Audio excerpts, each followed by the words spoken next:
Welcome, बहुत बहुत स्वागत है आपका सरकारी सिलेबस यूट्यूब चैनल पर। और अभी हम बात करेंगे जैसे कि सीबीएसई में ये आई थी भर्ती कई सारे पदों पर, जैसे कि असिस्टेंट सेक्रेटरी के पद पर, एडम के पद पर, असिस्टेंट सेक्रेटरी एकेडमिक्स के पद पर, कई अन्य पदों पर, अकाउंट ऑफिसर वगैरह के पदों पर भर्ती आई थी। तो इसमें कई सारे बच्चे, स्पेशली फीमेल कैंडिडेट का ये क्वेश्चन आ रहे हैं कि इसमें क्या महिलाओं के लिए 10 साल की छूट है कि नहीं है। देखो, ये सब के लिए आप जैसे कि ये पोस्ट लिख रखी हैं, आप यहाँ से देख सकते हो कि मैक्सिमम एज सर पोस्ट के लिए आपको यहाँ से मिल जाएगी। ठीक है, सारे पोस्ट की कितनी क्या क्या मैक्सिमम एज है आप यहाँ से चेकआउट कर सकते हो। ठीक है, आपके सामने यहाँ पर लिखी हुई है क्रमशः।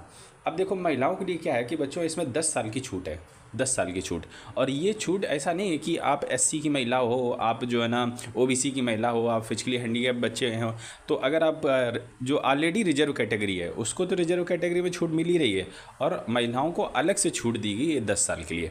तो अगर आप कैटेगरी में नहीं आते हो कोई दिक्कत की बात नहीं, अगर आप जस्ट फीमेल हो तो आपको ये छूट आपको मिलेगी 10 साल की छूट। ठीक है, तो आप यहाँ से देख सकते हो कि 10 साल की छूट मोड़ लो तो 35 साल वैसे भी है, तो 35 में 10 और जोड़ दो, 45 साल तक आप असिस्टेंट सेक्रेटरी एडम के पद के लिए फॉर्म भर सकते हो।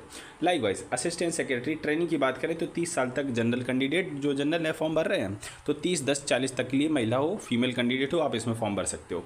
मान लीजिए आप किसी दूसरे पद, कोई भी जूनियर इंजीनियर का पद ले लो, इसमें 32 साल तक आप फॉर्म भर सकते हो, लेकिन अगर आप महिला हो तो आप 42 साल तक इसमें फॉर्म भर सकते हो। ठीक है, तो ये स्पेशली छूट देगी। और दूसरी सबसे बड़ी बात मैं आपको बताऊं कि इसमें फॉर्म फीस महिलाओं के लिए शून्य है, कोई फॉर्म फीस नहीं लग रही। और पद आप देखेंगे यहाँ पर ग्रुप ए के पद आ रखे हैं, मैं इन सबको हटा देता हूँ। तो जो वैकेंसी है ग्रुप ए की है, कुछ ग्रुप बी और कुछ ग्रुप सी की भी है, तो वैकेंसी बड़ी अच्छी है। ठीक, ग्रुप ए में आप जो ना बड़ी अधिकारी बनाए जाओगे, पे लेवल 10 का वेतन से आपकी शुरुआत होगी। इन सब बातों को हम अच्छे से विस्तार से कर चुके हैं, तो हम इसमें नहीं करने वाले ज़्यादा डिटेल में। तो महिलाओं को एक तो सबसे बड़ी बात, उम्र सीमा में छूट मिल रही है, फीमेल कैंडिडेट जो भी है सबको छूट मिल रही है। आप आराम से फॉर्म भरो, कोई फॉर्म फीस आपकी लग नहीं रही है, आप इसका लाभ उठाओ और फॉर्म भरो और तैयारी करो। ठीक है, अगर कुछ और जानना पूछना चाहते हो तो आप कमेंट कर सकते हो। और एक और जो सबसे बड़ी कमेंट आ रही है बहुत ज़्यादा, वो ये कि एग्ज़ाम कब होगा। तो वैसे ये एग्ज़ाम मई एंड में हो जाना चाहिए था। ठीक है, पुराने जो एग्ज़ाम ये 2019 में एक बार फॉर्म आया था, उसके बाद से नहीं आया है। तो ये करीब 1 से 1.5 महीना बाद एग्ज़ाम कंडक्ट होता है फॉर्म भरने के बाद में। ठीक है, तो 11 तारीख जैसे इसकी अप्रैल में डेट थी, तो आपके 1 महीने बाद जो है ना एग्ज़ाम होने थे, लेकिन जो है ना अभी चल रहे चुनाव, तो चुनाव की वजह से आपका जो डिले रहेगा, तो चुनाव के बाद ही आपके एग्ज़ाम संपन्न हो सकते हैं। और हो सकता है अभी फॉर्म की डेट वगैरह भी थोड़ा आगे पीछे करें, क्योंकि जो मेन नोटिफिकेशन आया था उनमें इन्होंने संभावना भी बताई थी कि हो सकता है थोड़ा बहुत आगे पीछे किया जाए, फॉर्म की डेट थोड़ी सी बढ़ाई जाए। लेकिन क्रूशियल डेट जो रहेगी, जो उम्र सीमा वगैरह की रहेगी, वो 11/4 ही रहेगी। मैं एक बार आपको बता देता हूँ यहाँ से।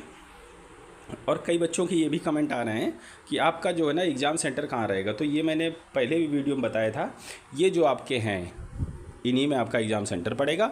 और ऑनलाइन फॉर्म भरते समय आपके एग्ज़ाम सेंटर मांगे ही जा रहे हैं, तो जहां आप दे रहे हो वहीं आपका रहेगा। ठीक है, और बाकी इन सेंटरों के अलावा इधर कहीं आपका जो ना एग्ज़ाम सेंटर नहीं पड़ने वाला है। और जो ना आपकी उम्र सीमा की गणना 11/4/2024 से ही की जाएगी, चाहे फॉर्म की डेट भले बढ़ जाए, लेकिन क्रूशियल डेट आपकी यही रहेगी। ठीक है, तो इस डेट से ही आप अपनी उम्र सीमा की गणना कीजिए। मिनिमम 18 साल और मैक्सिमम जो आप कैटेगरी के हिसाब से आप चेकआउट कर लो अपनी कि आपकी कितनी होती है। ठीक है, जैसा कि फीमेल की बताऊँ तो 10 साल सब जोड़ दो। ठीक है, तो उम्मीद करता हूँ चीज़ें आप समझ गए होंगे। कुछ और जानना पूछना चाहते हो तो कमेंट कीजिएगा। मिलते हैं अगले वीडियो, तब तक के लिए वंदे मातरम।